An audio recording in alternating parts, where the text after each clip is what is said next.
हर रोज एक नई कहानी देखने के लिए चैनल को सब्सक्राइब करें और बेल आइकन को दबाना ना भूलें।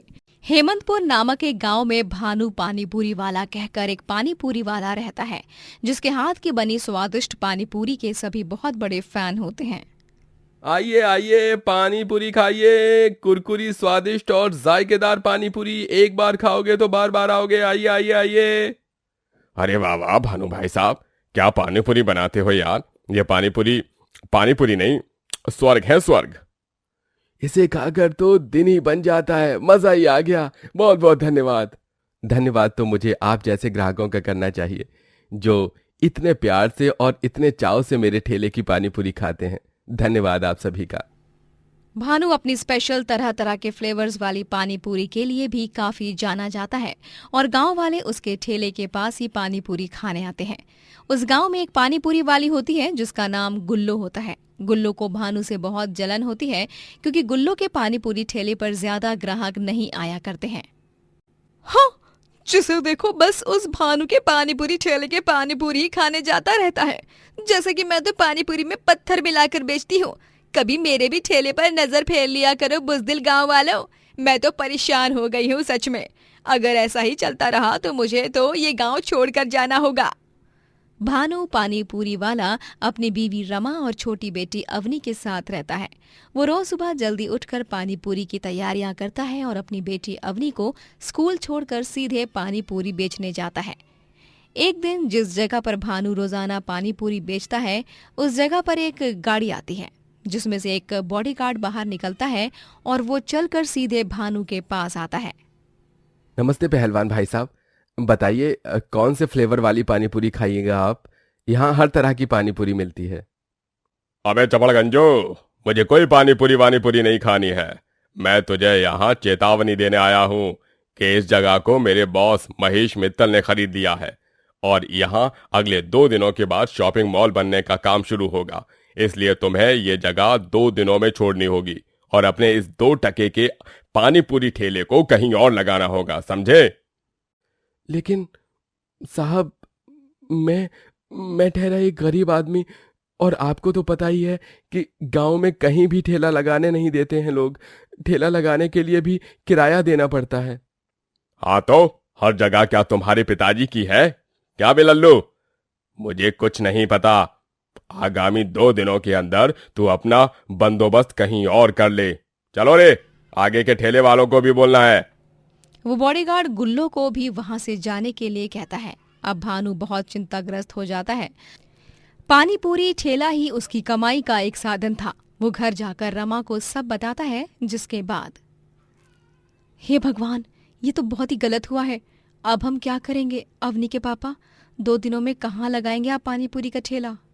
समझ ही नहीं आ रहा है रामा, क्या करूं और क्या नहीं। अब तो हमें इस मुसीबत से स्वयं भगवान जी ही बचा सकते हैं। भानु कई जगहों पर जाकर नया काम ढूंढता है क्योंकि अब वो गांव में अपना पानीपुरी का ठेला नहीं चला सकता था।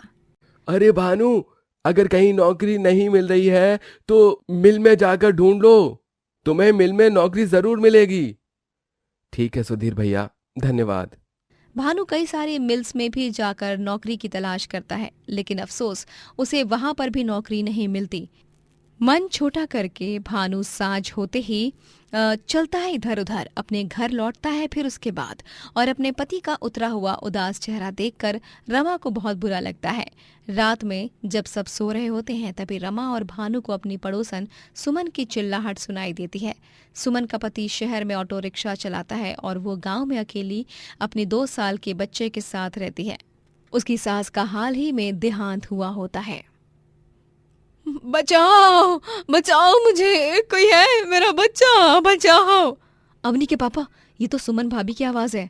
चलो रमा, क्या हुआ है देखते हैं। भानु और रमा सुमन के घर जाते हैं। तभी वो दोनों वहां 2 चोरों को देख बहुत डर जाते हैं। एक चोर ने सुमन पर बंदूक तानी होती है और एक ने उसके बच्चे के हाथ में पकड़ा होता है। अबे चल, जल्दी से पैसा निकाल और सारे जेवरात भी। हमें अच्छे से पता है कि तेरे पति शहर में कमाते हैं, और शहर में कमाते हैं मतलब बहुत पैसे कमाता होगा। क्यों, सही कह रहे हैं ना हम? छोड़ दीजिए मुझे, भगवान के लिए छोड़ दीजिए। मैंने आप लोगों का क्या बिगाड़ा है? मेरे बच्चे को छोड़ दीजिए, वो सिर्फ 2 साल का है। तो निकाल सारा धन, वरना तेरा बच्चा तो गया। ठीक है, मैं देती हूँ आप लोगों को गहने और पैसे, ये लीजिए। सुमन उन गुंडों को गहने और पैसे देने लगती है। तभी रमा तुरंत पुलिस स्टेशन की ओर भागती है और भानु उन गुंडों को मारता है और उनसे वो सारे गहने और पैसे छीनता है। थोड़ी देर बाद वहां पर रमा पुलिस को लेकर आती है और पुलिस उन गुंडों को गिरफ्तार कर लेता है। आपका बहुत बहुत धन्यवाद भानु साहब। रमा बहन जी, अगर आप दोनों आज नहीं होते तो ना जाने क्या हो जाता। आपका बहुत बहुत धन्यवाद। अगले दिन सुमन का पति मनीष शहर से आता है और वो भी भानु और रमा को धन्यवाद कहता है। आप दोनों का खूब खूब आभार, मेरी बीवी सुमन और मेरे बच्चे की जान बचाने के लिए और हमारे धन की रक्षा करने के लिए। भानु भाई साहब, मैं शहर में ऑटो चलाता हूँ। अब मैं सोच रहा हूँ कि एक नई ऑटो रिक्शा ले लूँ, तो क्या आप अभी मेरी वाली ऑटो रिक्शा ले लोगे? मैंने मनीष जी को आपकी आर्थिक समस्या के बारे में बता दिया है भानु भाई साहब। अगर ऐसा होगा तो बहुत मेहरबानी होगी मनीष भाई साहब आपकी। मनीष भानु को अपनी ऑटो दे देता है, लेकिन ऑटो मिलने पर अब भानु के दिमाग में कुछ और ही विचार आता है। रमा, क्यों ना हम इस ऑटो रिक्शा में घूम घूम कर ही पानी पूरी बेचें? जी मतलब आप ये क्या कह रहे हैं? मैं कुछ समझी नहीं। रमा, मैं ये कह रहा हूं कि हम गली मोहल्ले चौक चौराहे पर तो ठेला नहीं लगा सकते हैं, परंतु गाड़ी में घूमते हुए अगर पानी पूरी बेची तो क्या गलत है उसमें? वैसे भी पूरा गांव मेरे पानी पूरी का फैन है। हाँ सो तो है, ये बहुत ही अच्छा सुझाव है जी। हमें इसे ही अपनाते हुए आगे बढ़ना चाहिए जी। भानु और रमा अब ऑटो रिक्शा में पानी पूरी बेचने लगते हैं। भानु आगे बैठकर रिक्शा चलाता है और रमा पीछे बैठकर सामान संभालती है और वो दोनों ऐसे ही कई सारे गांव में कई सारी जगहों पर रुक रुक कर पानी पूरी बेचते हैं और अच्छी कमाई करने लगते हैं। वहीं गुल्लो, जो कि अब घर पर ही रहती है क्योंकि भानु के साथ साथ उसे भी वो जगह छोड़नी पड़ी थी, वो अब भानु की ऑटो रिक्शा पानी पूरी से जलने लगती है और वो जलन में ही भानु की ऑटो रिक्शा के टायर पंक्चर करने जाती है। तभी उसे रमा रोक लेती है। रुक जाओ गुल्लो, तुम ये क्या करने जा रही थी अभी? कुछ भी नहीं रमा भाभी, मैं अच्छी तरह से जानती हूँ कि तुम्हारे इस खुराफाती दिमाग में कौन सा ख्याली पुलाव पक रहा है, लेकिन तुम इतना याद रखना कि अब अवनी के पापा के साथ मैं भी हूँ और अगर तूने हमारी तरक्की के बीच कोई अड़चन लाई ना तो मुझसे बुरा कोई नहीं होगा, समझी तू? ठीक है भाभी, मैं कुछ नहीं करूंगी। इतनी जवान हो, इतने हुनर है हाथ में, तो क्यों हो यहाँ पर? जाओ जाकर मेहनत करो। दूसरों की तरक्की से जलने से अच्छा है कि तुम खुद को सुधारो और खुद को एक बेहतर इंसान बनाओ। मैं हमेशा तुम्हें दुआ ही देना चाहूंगी गुल्लो, ये सब छोड़ दो और सुधर जाओ। गुल्लो को रमा की बातें सुनकर बहुत शर्मिंदगी महसूस होती है और वो उस गांव को छोड़कर शहर में जाती है और वहां पर पानी पूरी बेचती है। वहीं गांव में भानु का ऑटो रिक्शा पानी पूरी हर जगह फेमस हो जाता है और वो खूब सफलता प्राप्त करता है। निर्मला जी की 2 बहुएं होती हैं, छोटी बहू कोमल और बड़ी बहू लावण्या। लावण्या और उसके पति जिग्नेश को एक 8 साल का बेटा अर्जुन और 2 साल की बेटी रानी होते हैं। वहीं छोटी बहू कोमल और उसका पति सौरभ अब शादी के 1 साल बाद आखिरकार माता पिता बनने वाले होते हैं। जैसे ही कोमल के सास ससुर निर्मला और ब्रिज को छोटी बहू की प्रेगनेंसी की खुशखबरी मिलती है, वैसे ही निर्मला अपने हाथों से सबके लिए मिठाइयाँ बनाती है। ये लो बेटा, ये तो तुम भी लो। अरे कोई छोटी मोटी खुशखबरी नहीं है, मेरे सौरभ का बच्चा आने वाला है इस दुनिया में। मैं 3री बार दादी बनने वाली हूँ। मेरी छोटी बहू का पहला बच्चा है ये। माँ जी, इतना भी खुश मत होइए कि आपकी खुशियों को किसी की नजर ही लग जाए। सभी बहुत खुश होते हैं और निर्मला को कोमल की पहली प्रेगनेंसी में इतना खुश होते देख लावण्या को बहुत जलन होने लगती है। निर्मला अपनी छोटी बहू कोमल का अब दिन के 24 घंटे बहुत ख्याल रखने लगती है। एक दिन निर्मला घंटों तक रसोई में खड़ी होकर कोमल के लिए उसके पसंदीदा पकवान बनाती है। ये ले कोमल बहू, मैंने तेरे लिए तेरी पसंद के सारे पकवान बनाए हैं। तुझे कुछ चटपटा खाने का मन कर रहा था ना? वो क्या कहते हैं उसे? क्रेविंग। क्रेविंग माँ जी, प्रेगनेंसी क्रेविंग। हाँ हाँ हाँ, वही वही। तेरी सास है तेरे लिए, तू किसी भी बात की चिंता मत कर। मैं तुझे तेरे मन चाहे पकवान बना कर दूंगी। तेरे लिए गोंद के लड्डू भी बना कर रखे हैं मैंने। थैंक यू सो मच माँ जी, आप बहुत अच्छी हो। चल मुंह खोल, मैं तुझे अपने हाथों से खिलाती हूँ।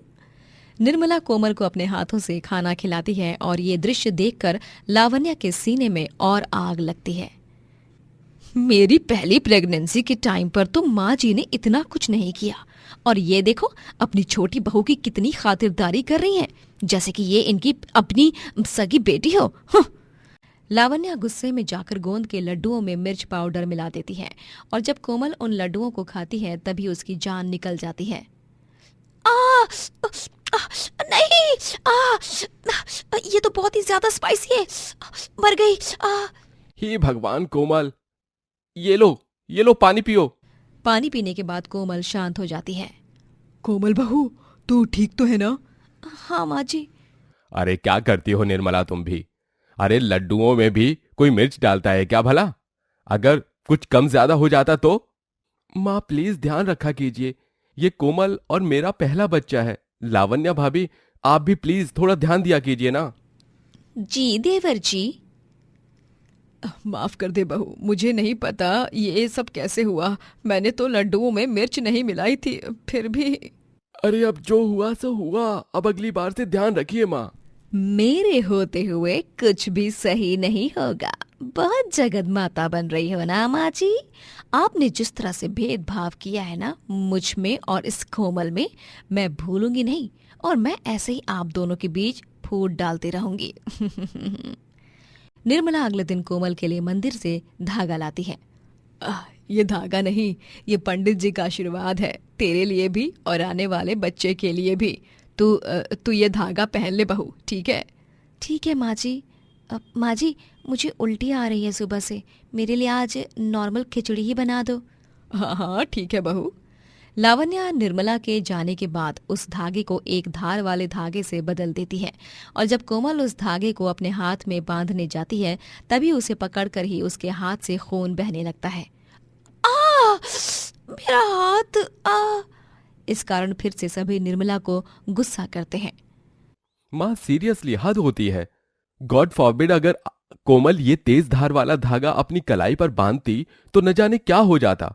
निर्मला, तुम्हें सच में सतर्क रहना होगा अब से, वरना तुम्हारी ये लापरवाही कहीं बहू के लिए खतरा न बन जाए। लेकिन मैंने तो मंदिर से एक साधारण सा धागा लाया था, मौली सामान, लेकिन ये तो। माँ जी, मैं तो कहती हूँ कि आप कोमल से थोड़ा दूर दूर ही रहा कीजिए। माना कि उसे इस समय किसी न किसी की जरूरत होती है, लेकिन आप तो 24 घंटे उसके पास च्युइंगम की तरह चिपकी रहती हो। थोड़ा हमें भी तो समय दे दो ना सेवा करने का। आगे चलकर निर्मला दिन ब दिन कोमल की सेवा में लावण्या के लिए बाधाएं डालती रहती है, और किसी को ये पता नहीं चल पाता और सभी निर्मला को डांटते। एक दिन जब निर्मला और कोमल दोनों डॉक्टर के पास चेकअप के लिए जाते हैं तभी लावण्या गुंडों को पैसे देकर कोमल को किडनैप करवाती है, और जब निर्मला देखती है कि कोमल लापता है तभी वो बहुत घबरा जाती है। घर पर सभी उसे ही चिल्लाते हैं। तुम इतनी लापरवाह कैसे हो सकती हो निर्मला? तुम्हें पता है कि बहू गर्भवती है तो तुम्हें उसके साथ ही रहना चाहिए, फिर भी तुम्हारे होते हुए बहू लापता हो गई। पापा, मेरा जी बहुत घबरा रहा है पापा, कोमल ठीक तो होगी ना? अरे चिंता मत कर सौरभ बेटा, कुछ बुरा नहीं होगा, हम कोमल बहू को ढूंढ कर ही रहेंगे। सभी कोमल को ढूंढना शुरू करते हैं, और शाम होते ही एक वैन घर के बाहर आती है और वो गुंडे कोमल को फिर से घर पर छोड़ देते हैं। कोमल घर आकर सभी को अपने साथ हुए इस अजीब से हादसे के बारे में बताती है। छोड़ूंगा नहीं मैं उन गुंडों को, मैंने उसकी पुलिस कंप्लेंट दर्ज तो कर दी है। आई होप कि पुलिस उन्हें जल्द से जल्द ढूंढ ले। लेकिन गुंडों को अगर कोमल को घर पर वापस छोड़ना ही था तो उन्होंने इसे किडनैप ही क्यों किया? हाँ जिग्नेश भाई, ये बात तो मुझे भी समझ में नहीं आ रही है। सभी हैरान थे। अब सौरभ और ब्रिज दोनों निर्मला को कोमल से दूर रहने के लिए कहते हैं, और ये सब होते हुए देखकर लावण्या को बहुत खुशी मिल रही थी। एक दिन जब अर्जुन टेरेस पर खेल रहा होता है तभी वो टेरेस से गिरने ही वाला होता है, लेकिन उधर अचानक से निर्मला आ जाती है। अर्जुन लल्ला, अरे नहीं! निर्मला अर्जुन को गिरने से बचाती है और वो खुद हाथ पर चोट लगा लेती है। अर्जुन लल्ला, लल्ला तो ठीक तो है ना? हाँ हाँ दादी, मैं तो बिल्कुल ठीक हूँ। थैंक यू दादी, अगर आज आप नहीं होती तो मैं तो भगवान जी के पास चला ही जाता ना। नहीं नहीं लल्ला, ऐसा नहीं बोलते। खबरदार जो आइंदा तूने ऐसा कुछ कहा तो। तू तो दादी के दिल की धड़कन है रे।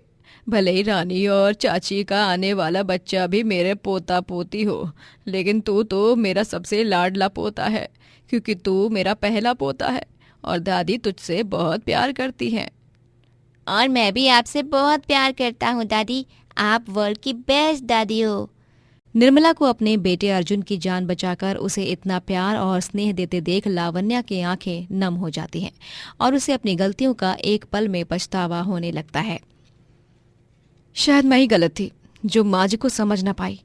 माँ जी ने भले ही मेरी प्रेगनेंसी में मेरा इतना ख्याल ना रखा हो, लेकिन उन्होंने मुझे कभी कोई तकलीफ भी तो नहीं दी ना। उन्होंने मेरे बच्चे को तो अपनी जान से भी ज्यादा प्यार दिया है। उन्होंने आज अपनी जान हथेली पर रखकर अपने पहले पोते की जान बचाई। शायद मैं ही गलत थी। लावण्या को समझ आ जाता है कि निर्मला कोई भेदभाव नहीं कर रही थी, बल्कि वो सभी से एक बराबर प्यार करती है। और इसीलिए लावण्या, जो दोनों सास बहू को अलग करने पे तुली हुई थी, अब वो दोनों को जोड़कर रखने लगती है। कुछ महीनों बाद कोमल एक प्यारे से बेटे को जन्म देती है और पूरा परिवार हंसी खुशी साथ रहता है। दोस्तों, अगर आपको ये कहानी पसंद आई तो लाइक करें, शेयर करें और कमेंट करके बताएं कि कहानी में आपको सबसे अच्छा क्या लगा।